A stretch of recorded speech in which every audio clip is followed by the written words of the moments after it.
Welcome to this edition of Global Talks, again with a focus on creativity. I'm Malin Persson. Welcome to all of you. Our discussion today, as before, is broadcasted from a place really boiling of creativity, the offices of Film Invest here in Gothenburg, where we are broadcasting live, as you know. And we know that creativity is really the source for innovation, and that is why we from Global Business Gate are gathering people representing different competences to discuss how creativity can be fostered, can be increased, and also how we have managed to handle creativity during the pandemic. Many of us have by now returned to the offices, and it's interesting to discuss what we have learned and what we might bring on to the new normal, whatever that is. Joining me today are two very prominent individuals, and I'm so happy to say welcome to Kristina Wärmare from NetOnNet and Jarno Vanhatapio from Naked. And we will hear more from you and the discussion with you in a very short time. Global Talks as such has proven to be very appreciated by our audience. And the theme of creativity is high on the agenda in many companies and also for individuals around the globe. That is exactly why we from Global Business Gate want to be in the center of gravity for this discussion. And Global Business Gate is, as you know, a meeting place and a virtual hub today for all of us interested in global and international trade. And our hope is that this kind of discussion will also increase the understanding and prosper the business of all of us, both as individuals and as companies. We have received some questions in advance to this emission or this Global Talks, and I will try to cover those. But you can also send us your questions live through the chat or commentary function, and then my dear colleague Jan Edshager, who is here, will support us with those questions. So, without further ado, Kristina Wärmare is here today representing NetOnNet. Kristina, you are Head of Sustainability of PR and Communications at NetOnNet. And your background is really impressive, having been in both business to business and business to consumer from a marketing and communications point of view. And also now sustainability, which is higher and higher on the agenda in e-commerce. And NetOnNet is, as I guess everyone knows, in the field of electronics, home electronics for individuals, 1,000 co-workers in Sweden, Norway, and China. So welcome here, Kristina, and we're eager to listen to your thoughts in this very broad subject. So over to you. Thank you very much for having me here. I'm going to look back through the pandemic and see where it all started. And we realized very early that the access to goods, to products to sell would be crucial for us. And we understood really early that there was something going on in China. We could read about the virus spread in the Swedish newspapers, but it was from our colleagues at our sourcing office in Dongguan in China, very close to Hong Kong, that we actually understood that something bigger was actually happening. And the Chinese authorities, they took great measures to mitigate the virus spread. So they were doing a lot of things in the society regarding the masks and all those things that we later learned also here. But also we had this situation with the shortage of containers that was already there, and now it's been escalating even more. But we understood from this that there will be a lack of products. And the one that has the products to sell, that's going to be the winner out of this situation. So we actually went into a crisis organization already in January, which was a number of weeks ahead of most other companies. And this organization, we had daily meetings, and I have daily meetings from the notes from these daily meetings already from the middle of January until the end of April, where we actually ended having the daily meetings. And what we did is that our purchasing department went overnight. Then switched into another working mode. We do have very close contacts and close communication with our suppliers, and we looked at this. How can we face this situation together? But we understood that we had to think in a new way, and we have a lot of competence about that in our organization. So we started to go for a hunting for supply from a broader platform, and we went into this very agile to buy whatever goods that we actually could find to make sure that we could fill our storage with the products that we needed. We were trying to think several steps ahead all the way. But at that point, we did not foresee that the lockdown situation would spread around the globe. We didn't see that coming. And perhaps we should have seen that, but we didn't, and nor did the rest of us either. But we were really trying to think of many steps ahead all the time. And the heart that beats in our organization, it's our central warehouse. It can never stop, because that's where all the goods comes in to Scandinavia, and that's where we do our shop supply, and that's from where we send all the products to our e-commerce customers. And we even did buy those big gas masks so we actually could protect ourselves from the virus. We didn't know what would happen. We never used those gas masks, of course, but we had them. So we were trying to think really much in advance all the time. But the fact that we acted so early and focused so strong, that gave us a true head start in front of our competitors. And by being proactive and see and understand what needed to be done, that made us that we dared to advance our positions very much further. And we were lucky, of course, because we were in an industry where people needed our products. But also, to be able to use all that luck, you need courage.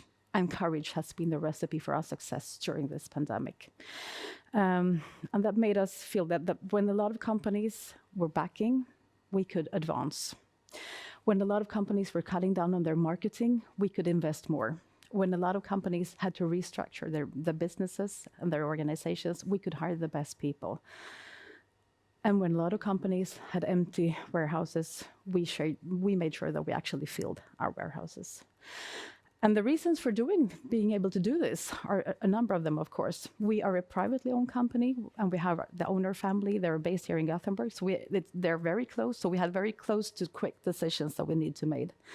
But also, we had very clear goals for our business that were well communicated in the organization on beforehand. Everybody knew where we were going. And we also have a very strong business culture and very clear values that we have been invested in very heavily during the years before. So we had this very excellent platform. And on top of that, we have been working a lot with the leadership and training our leaders in self-leadership. And so everybody, they were kind of trained for this situation, and we benefited from that very much. And on top of that, we had a lot of trust in our staff. And our staff has been fantastic during all this period. They took many steps ahead. They took responsibility. They were energetic and being empowered, and they had the courage to work this way. And thanks to all this, we're very proud. We have gained market shares, and we've been acting really proactive during all this time. And we can also see that our eNPS numbers have never been as high as they have been during the pandemic. It's fantastic. Yes. That's really Yes. a very, very positive story. Yes. And this to be very early out, as you explain, January 2020. I mean, yes, to really bring it on, whatever it would be. Yes. So, from your perspective, how you describe that you thought it might only be China or Asia, but how severe did you envisage it to be early on? How? No, but we were focusing on having the products. We need to have the products on the shelf to be able to sell them to our customers. And we could see that because of China went into lockdown. They stopped. The people couldn't go to work. The production in the factory was stopped, and then you could see the lineups for the harbors because the harbors didn't work. And we also, on top of that, had this shortage of the containers already by then. We knew that there's going to be a problem in having access to the products. So that was our main focus. But then seeing actually the lockdown situation spread around the globe, afterwards we say we should have seen that coming, of course, but we didn't go there. No, we didn't think of it. No. Excellent. Interesting. Thank you for sharing that, Kristina. And Jarno, so good to have you here. You have built e-commerce companies in retail, in fashion, for quite some time now. You are now representing, you're the owner, founder, CEO of Naked, but you also have a background from Nelly.com, and so you really know e-commerce by heart. So welcome here, first of all, but what are your reflections and reactions about the, hopefully now, the pandemic we had? Yeah, exactly. Thank you so much for having me here. Yeah, I wouldn't say that, when pandemic started, we were like a 4.5-year-old company, right? Now we're turning 6. And for us, I mean, I wish we could have been as clear-sighted as you guys were, and as proactive as you. I mean, the first thing we saw a ripple in the sales. We live and die by our data, basically. We could see that something was a little bit weird in the middle of March. It was the same for basically everybody. Just everybody in that is facing consumers saw the same ripple in the charts. And for us, we spent quite a lot of time just thinking that this is a kind of a customer sentiment thing, that okay, what will happen with the customer sentiment for purchasing overall, or consuming goods. And we were quite occupied on that. We knew that we were at that point, and we had already started our nearshoring project. We were when I started the company, we were like 80-20 in favor of Far East, and 20% of the production in Europe, and we wanted to basically shift that to 80% Europe and 20% Far East. But what we saw is that we really did underestimate the impact of what this could make for the supply, and obviously the logistics of supply, and that is obviously been our key focus, because we saw that the sentiment for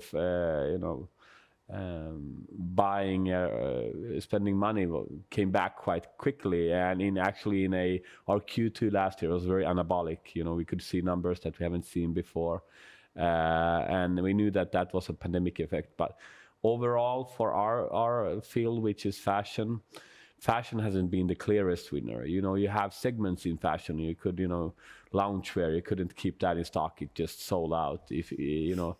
But if you talk about party dresses and stuff like that, which is still, one of the key items on fashion online, those just, went backwards, 50, 60, 70%.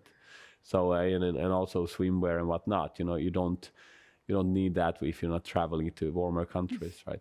So for us, we definitely saw that, online gain from this, but then we had the subtractors as well in our industry. So all in all, quite neutral outlook for us. But the disturbances in supply chain, we didn't expect that in this scale, to be honest, because what we've been working on since the start of the company is what we call negative working capital.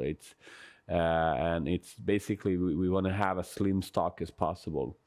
So for every year, we order our goods later and later, because we have more data. We have more data on the demand, and then we can obviously adjust the supply, because we want to get to a zero overstock position. So basically, that's part of why we are nearshoring as well, because we want to have faster lead times from Turkey or Portugal or Balticum or whatnot. So we started to order much closer to the release date of the product. So it hit us quite double here, because what you see is that before we had quite a lot of buffer, right? So even certain delays we could absorb. But right now, as we're working almost on just-in-time delivery, so 8 out of 10 products this year has been delayed for us. Yeah. And it's hard to sell Christmas trees in January, right? So so for us, it's not been a favorable position in terms of supply chain. But we are learning we're increasing the buffer times. Our nearshoring helped us quite a lot, but we also underestimated how dependent Europe is of China in terms of raw material and trims and whatnot. Even if it's composed and produced in let's say Turkey, they still get they depended on certain deliveries from China. Yeah.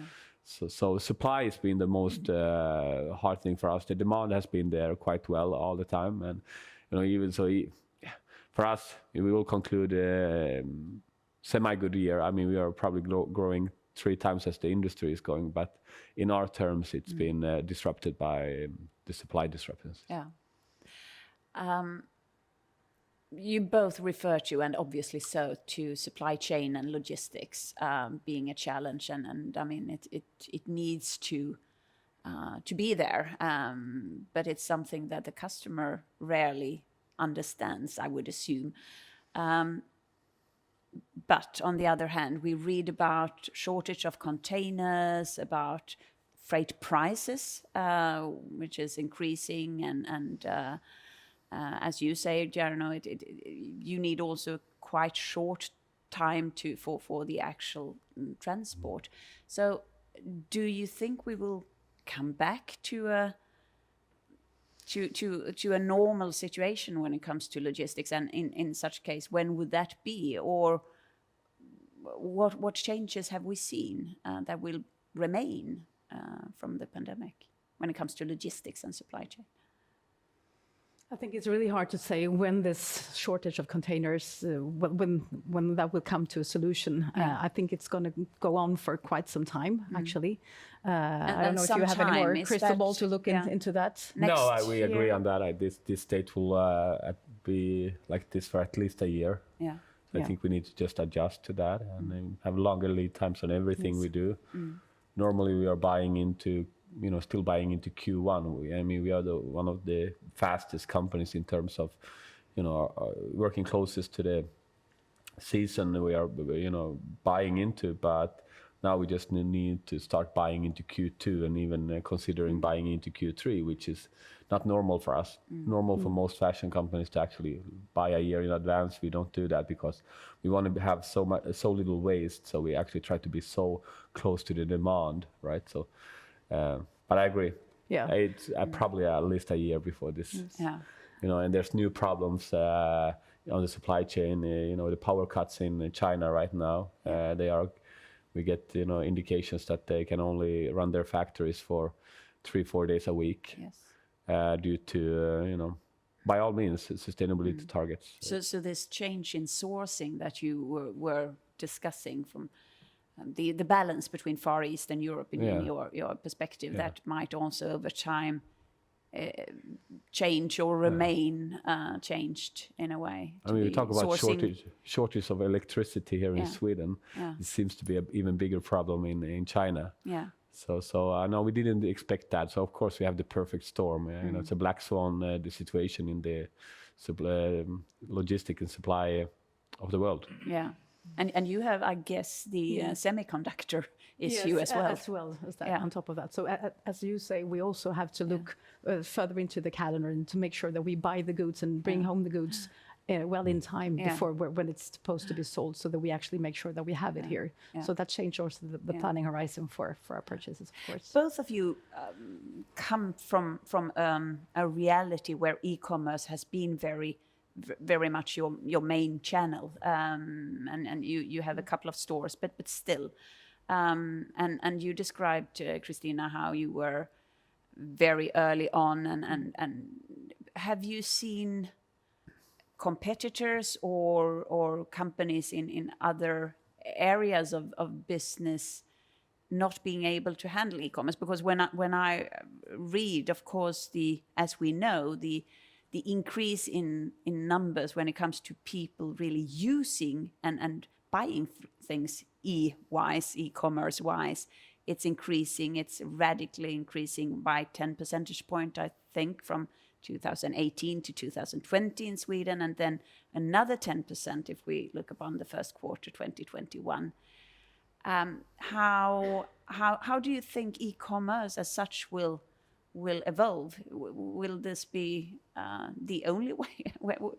Is there a need for a physical store? I think there will be a big need for the physical stores as well, but maybe that will transform over the time that comes, and that's something we're going to have to see what it's going to be like. But it can be a point for service, for instance, and for customer contact. Some people will still want to go into the stores, but the e-commerce has evolved so much during this time, and we don't think that things are going back to the way they were before. New groups have started to buy their things on the nets, and the people who... And that's interesting. What kind of groups? Older people, for instance. Yeah. My father, 83 years old, he buys stuff on the internet, not on a daily basis, but we see those groups coming in there, groups that haven't been on the internet buying stuff before. They have come here, and people who did buy stuff on the internet before, they, of course, they are buying more stuff, and that's the way they go. That's where they go. We have had customers coming to our physical warehouse stores all the way during the pandemic, but I wouldn't say it's unique, but it's not what's been happening to all the ones with the physical stores. Yeah, we clearly feel that it's not the pure players that will be the winners of the future. We do believe in a combination of kind of a physical and digital. We were very lucky, of course, that we were predominantly digital when the pandemic hit and the lockdowns and whatnot. So I really felt sorry for anybody who ran a predominantly physical business. So we feel that we've been in the right place for so many years, and we are mostly digital, but people don't know we actually have 2,000 selling points physical. We even there's even franchise stores naked in Lebanon and stuff like that, but we don't run them, and so we were not that kind of exposed to that area, so to say, or the physical side of retail. But we do believe that the combination is the best. If you look at our consumers in Germany, which is our biggest market, and we ask them, okay, how did you find out about our brand? And physical stores is the second biggest reason. I think we have over 1,000 selling points just in Germany with partners and department stores and so whatnot. But I do believe that the department stores of tomorrow are the big marketplaces like Zalando, ASOS for us, and Namchi and Zaloras and of the world. So there's a lot of those are the new online malls basically. So we use them as well to spread the brand. Yeah. But we do believe that some kind of combination, and I'm pretty sure that Naked will at one point have a bigger physical presence than we have. That's quite interesting. I mean, people would generally, I think, assume that less of physical, and you say the opposite. But that's based on you being so heavy in e-commerce. Yeah, but if you look at our turnover and what we have achieved in less than 6 years, I mean, we are closing soon up to 3 billion, and we know that we could not have done this basically physically. You can scale online much faster, right? And we serve 70 or so countries a month. So we kind of have this global footprint. But of course, if we would have done the same journey physically, we probably would be on excess of 1,000 stores right now, and that's a lot of heavy lifting, and you can't do that all in such a short time. So it's easier to scale digitally, and today I think whatever you have today is it physical or is it digital? It starts digital today. If you look at when we open a store in Mall of Scandinavia or wherever, we have huge lines. I mean, 700-800 meters. Because there's a demand, right? So you can't start a physical store today if you haven't started a digital demand first. Okay. So that's what you guys have. You know that most of your customer journey starts online. Yeah. And it's, of course, more convenient, of course, if you have a NetOnNet nearby. I prefer that as well, if you can just pick it up, right? Yeah. So I was in the board of Intersport as well before, and it's a huge advantage for you guys to have that kind of so of course we envy so these are omni-channel pros, right? And so eventually we need to get there somewhere. We love pros. And just a few words on the global position. We think that Sweden is quite high up on using e-commerce channels, and will we see, if that is your understanding as well, will we see the development in other parts of the world going quicker now, or will it take time? Will the Nakeds and the NetOnNets of the world have the same challenges in different parts of the world, or does it vary? If you look at adoption of new technology in emerging markets like Africa, they somewhat skipped the laptop and went directly to the mobile, right? So they adapt things very fast. If you look at Africa, which is a huge continent, the e-commerce is growing really, really fast. But that's where it's more of the infrastructure rather than the demand of people want to shop online. For sure, but the infrastructure is being very weak. So it kind of also needs to go hand in hand with demand, the infrastructure play. So but those markets, they are growing really, really fast, and they will catch up. And some markets in Far East have surpassed Sweden as well in terms of. So I think we also beat our drum quite heavily here, and then we see other countries pass us. I think it's very important that we are ahead of the curve in terms of innovation. And I love the second wave that we got from, I mean, the biggest revolution we have had in Sweden for a while is all of the ones that actually started to compete with PostNord, right? Yeah. PostNord held us quite a long time, and you have the Budbees of the world and Amy's and what's their name, you know, they really help to increase the customer experience. And what we see is that the retention rate coming from those customers who actually get a very, very good last mile experience is so much better, right? So that's always also been a kind of a factor for the increased e-commerce, is to being the the new aggregators of last mile, I would say. And of course, assortment and professionalism and online. So all of this has played in. And what kind of innovations will we see in the future, do you think? You know, if you talk about Klarna, they've innovated payments, and then you have last mile companies innovating last mile. You know, what is there left? I just invested in a platform company, for example. I think e-commerce platforms can become faster. They're still too slow, to be honest. It's not, even if we think they're fast today, unconsciously you kind of annoy yourself because it's even more of a frictionless. I would say AI. I think, you know, if you look at the assortment and the recommendations I'm getting from most of the companies, it's still the Stone Age. So I mean, AI. We talk about AI, but you know, we don't really use AI for that kind of a super accurate merchandising on a personal level, on segmentation. I know that, you know, NetOnNet is working on it. We are working on it. But even the best in the industry get it wrong from time to time. I have to ask both of you. I was thinking when you elaborated on this, will we see cooperations between Nakeds and NetOnNets?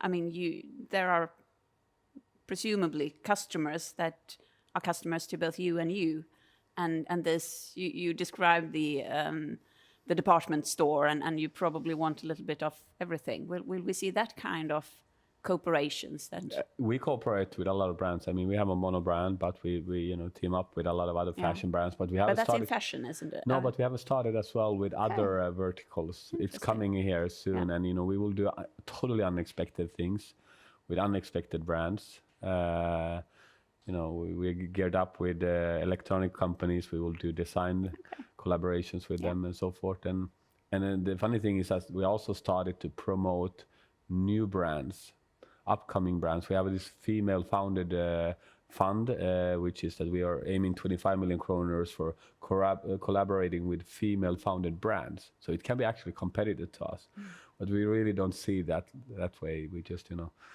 So I think all companies needs to kind of expand their thinking in terms of who they collaborate with. And what do you say, Kristina? Yeah, I think there's a lot of good things in what he says, and the future will show what's going to be the right thing. But I think, as you say, we have to widen up the perspective and see and thinking in innovative ways, and that will include having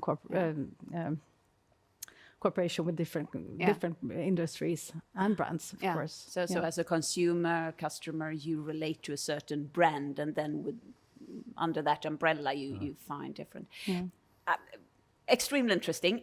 We have, as we always have in our global talks, a student. And this time we have invited David Welander from Chalmers University of Technology to share his thoughts on e-commerce, sustainability, creativity, innovation with us. And let us listen to David. Hi, my name is David Welander, and I'm a student at Industrial Engineering and Management at Chalmers University in Gothenburg. And since the beginning of our studies, we are taught that supply and demand sets the price, and with market competition, the company with the lowest unit cost can lower their prices and increase their market shares. And only in a few cases can the strength of a brand or for example, state regulation or subsidies shift that in theory? And with the rise of sustainability awareness and with e-commerce opening up for a much wider range of suppliers, there seems like an increasing number of consumers seem to be willing to pay a higher price for a more sustainable product. And I'm not, however, entirely hopeful that this will become a global shift in consumer behavior. And that's where my question comes from. Do you think there's any possible future where the global consumer behavior shift towards sustainability? Or will we have to rely on, for example, government interference to push the suppliers in the right direction or put subsidies on consumer goods to lower the prices? And how would that work when the market is global and not confined to one country? Thank you. Excellent.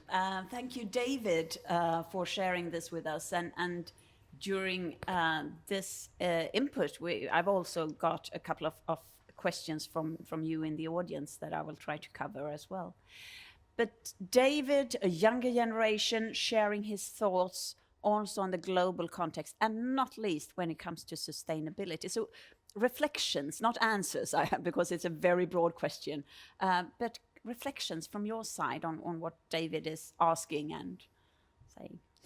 Yeah, we spend a lot of time understanding the kind of market dynamics, and we see, of course, price has been a kind of a growth driver for many companies. And if you look at this in Sweden, for example, the physical stores that have really succeeded well throughout this pandemic is, and lately it has been the, with the low price kind of a feeling about it.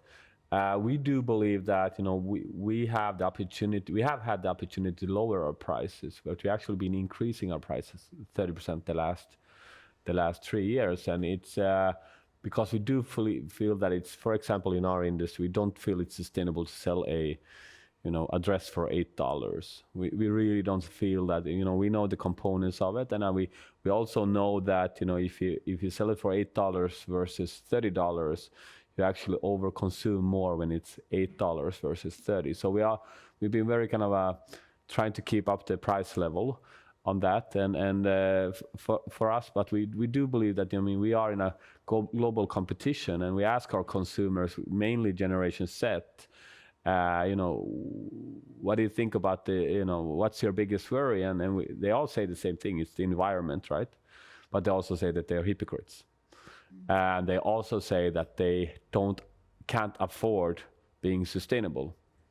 So, and they blame the older generation because they're poor. So by all means, it's a challenging situation for everybody but we actually on Naked, we kind of bet that this will be regulated. Regulators will come down hard on, if you don't produce in a certain way. 70% of everything we produce right now is produced in a sustainable way with sustainable materials. And we have started our Naked Circle, which is that we, help our consumers to get rid, redistribute their old fashion, right, on the platform. So we really kind of think that, one, it will be regulated. You need to produce in a certain way. You need to also, disclose exactly how you do it, which we do. But I also think that in the long run, every consumer company needs to take an extended responsibility what they sell. It needs to be in good quality. You need to be able to take it back. You need to help the consumers of recircling that. So we really hope that regulators will come down hard on every industry, and then we have only the survival of the people that actually does it in a serious way, and we are one of those. So I think this will actually help us if we get more help from the government and regulators. That's really good to hear, and also I understand you also that you want to educate the customers or to help them to make the sustainable choices. Yeah. Yes, Kristina, of course, from, yes. from NetOnNet side. Yes, but it's really crucial that we take our full responsibility. Of course, we have to make sure that the products that we sell are produced in a good way that doesn't harm the health of the people working in the factories. We need to make sure that the goods, what they are made of material which are controlled and good, and we need to make sure that the quality of the products that we sell is high, so we don't sell crap. To say the truth, we need to make sure that they're designed for a long life. We need to make sure that we actually have spare parts so that we can repair them, and we also need to help people, as you said, putting the product back into circularity, so they actually can be sold and used again and again. And we started this summer to sell pre-used products, smartphones and surf pads. To our clients, and it's a big interest for it. So this is something we're looking very much deeper into to help them this. But also at the end of the life of a product, it's also very important that you actually recycle it, and that's something where you can, if you look for the reason for coming to our physical store, that's the one more reason actually, because at our stores you can also come and recycle your home electronic goods. So we take care of it, so that we make sure that we take care of the goods, but the main thing will be circularity, of course. Yes. And I guess that not least when it comes to the more expensive goods, we will see more of, call it leasing contracts, and that we will go in. Yes, we're looking very much into this new way of using products, owning stuff, and how can it be possible? That's new business models that we're looking very much into at the moment. There's going to happen a lot on this area within shortly. Will we see that in clothes as well? Do you think that, I mean, because now what you're explaining is, of course, that you can buy new fashion, you can buy used fashion. Appreciate that idea. And what about renting and saying that you will get a... I mean, there are for sure renting, business models that has gained somewhat of attraction, but we really, end of the day, if we are a place where you can buy and sell, it's basically like renting in between, right? Yeah. And especially if we kind of so we are starting to buy back quite heavily from our consumers as well. When we see a product that is in demand, we actually know which customers has that in their wardrobe. We also know that after a certain time, they can consider parting from that dress, right? So we can actually buy it back. And so yeah, there will be innovative models for sure. But we definitely want to crack the code of creating this kind of a flywheel when you always know that you can always use naked to buy it and sell it. And for sure, we are selling, as I said, I think we are selling more than 600-700 pre-used items every day right now. And we will have people that by principle will never ever buy a new coat again in their life, right? And we want to be in that. And it's a huge field. I mean, second-hand fashion is growing 4 or 5 times faster than the normal industry is growing. So it's a huge market, multi-billion-dollar market, and we want to be a player there as well. So, and that's the biggest thing you can do for the environment. However, we are working very hard by reducing our footprint, and especially emissions that we are talking about. On every produced garment, we will lower our footprint on every produced garment by 50% upcoming 3 years, and we have done masses the last 3 years. But still, the biggest thing you can do for the environment is not to produce anything. But that's naive to think. It's like, for me, I was like, okay, should I stay in the industry? But the thing is that, because I could do whatever I want to do, basically. So the thing is that, okay, can we stop the fashion trend? Will it be consumed? It's same with electronics. Will it be consumed? Yes, it will be consumed. So I actually sleep very well at night knowing that every time a person shops at Naked versus some unregulated, dirtier producer, we actually make a favor for the world, because people will not go around nude. You need to have clothes. It will be regulated. So even if you sell a lot of fashion, second-hand fashion, at some point there needs to be new production as well. So my take of the industry is that I stay and fight, because I will try to make sure that the train just goes a little bit more sustainable way. because I can't stop the train. Yeah. Nobody can. Nobody can stop consumerism in terms of electronics either. It's that we need to accept. It's naive to think that people will stop. Sure. I mean, we live in a world that requires clothes. It requires some kind of electronics. But what we can do to affect that is making sure that we try to move the train into a more sustainable direction. Yeah, exactly. That and take business away from and that's what we have. We have the power, capital, we have the innovation to do that. Compared to emerging market player that doesn't have the power to actually do it right. And then we can help the consumers to know that we were actually helping them to be sustainable even without knowing. Yeah. And that's what we can do. Yeah, I think there's a lot of talk about we should stop consuming at all. I do believe that definitely we need to have some kind of a understanding.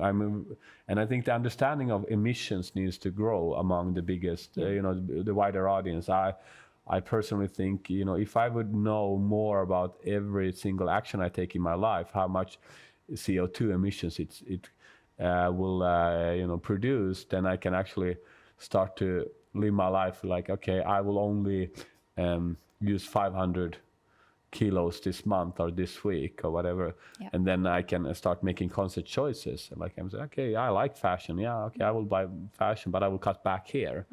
So I think this is some kind of a more of a transparency, knowing what is what. There's a lot of noise for sure.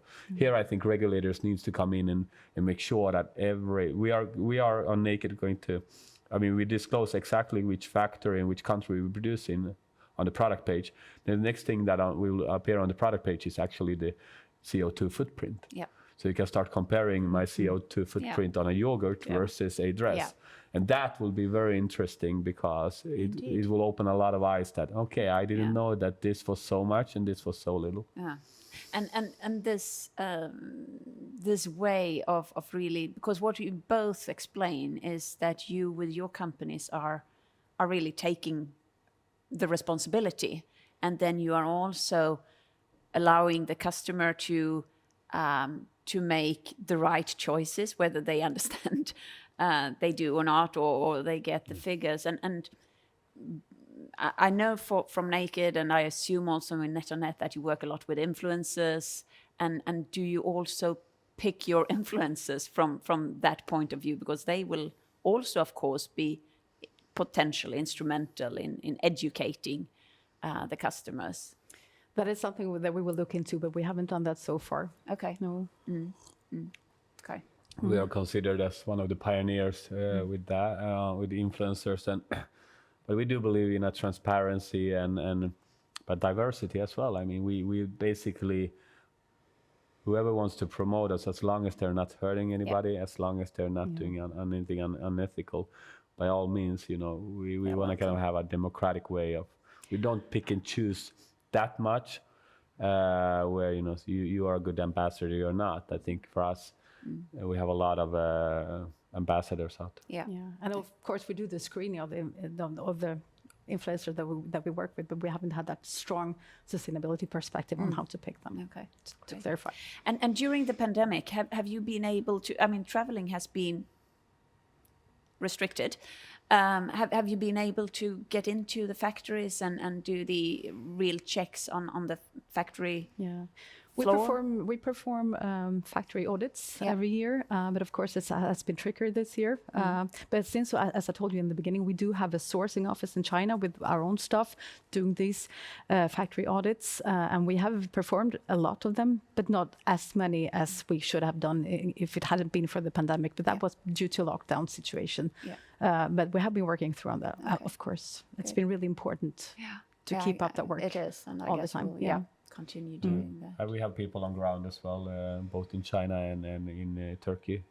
And what we mostly rely on is that we kind of team up with the big initiatives in the world, like Stika, Higg Index and whatnot. So there's a lot of certificates that we use. So even if we do most of our audits ourselves, we actually rely also that we do have audits done by our partners, like H&M, and they do audits, and then we know that if an H&M has done an audit, they are one of the best ones on doing audits.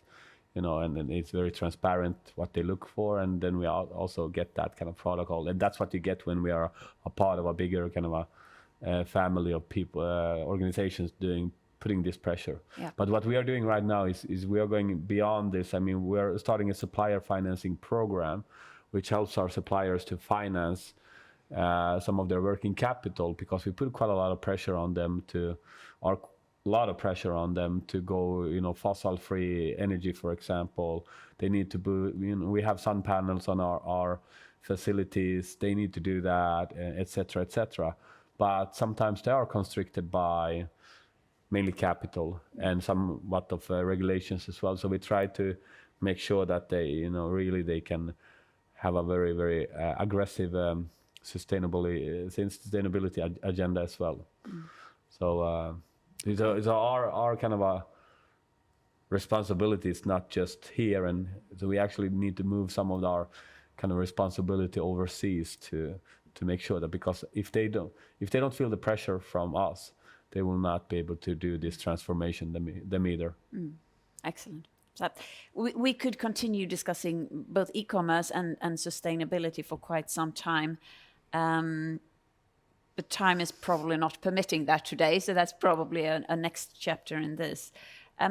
If we start to conclude, and given the pandemic that we now think is more behind us than in front of us, hopefully, what are your main takeaways, and are there changes that you will do in your future business modeling, or in the physical meeting place, or if you would just share a couple of thoughts on what will you bring on to the new normal from the pandemic, what would that be? For us, it has been very clear to have clear communicated goals for your business, and a strong culture and strong values, and that people know where we are heading, because that's been so important parts for us to build this, what happened to us, and that's something we're bringing with us into the future, even stronger, actually. Yeah. So it's very important. Great. Yeah, we definitely, on the supply chain, I think it will be like this for a couple of years, and we need to adjust to that. Our sustainability agenda is so aggressive, so this will not change anything about it. We will not cut back just because it's harder to be sustainable during these times. We see raw material on the sustainable cotton is up 20-30%, somewhat caused by supply and demand. But I also think we just gather our staff back to the office like on Friday. First time we saw, we were 300 people. But we told them, end of today, we don't believe that we will go back to working as we used to do. And so there's more good in the pandemic than bad, I would say, if you just sum it up here at the end. I think we have learned that life is fragile. We need to take care of each other, and we should not take anything for granted. Yeah. Great. Thank you. That's really a good way to sum up today's discussion. That could, again, be kept on and for quite some time. We have guests, and I really would like to thank you both for sharing so openly. And I have learned a lot about the business you are in every day, and also about the pros and the cons, about being an early starter, about investing in the gas masks, even if you didn't have to use them. Now I know who to call if I once need a gas mask. And also to bring on the challenges and say that life is fragile, and we're here to hopefully make a positive impact, because that's what I hear both of you saying. We have learned a lot today, so thank you for sharing that. And for all of you joining us remotely today, we hope that you are now starting to get back into your normal workspace, that you also have learned a lot during the pandemic. And we are eager to really meet you again, because as you know, Global Business Gate is about meeting virtually and physically, and to share insights and know-how, and to really elaborate on that, to make the world a bit like a better place to live in. So we are grateful for you to be with us, and we hope to get all your input also after today. As always, we are donating as a thank you a small sum to the local charity Räddningsmissionen as a thank you for participating today. It's important to be both global and local. So without further ado, we will be back with Global Talks, and we encourage you to come back to us with your thoughts, ideas, and expectations. As always, stay safe, but also please stay creative. Thank you for being here today. Bye.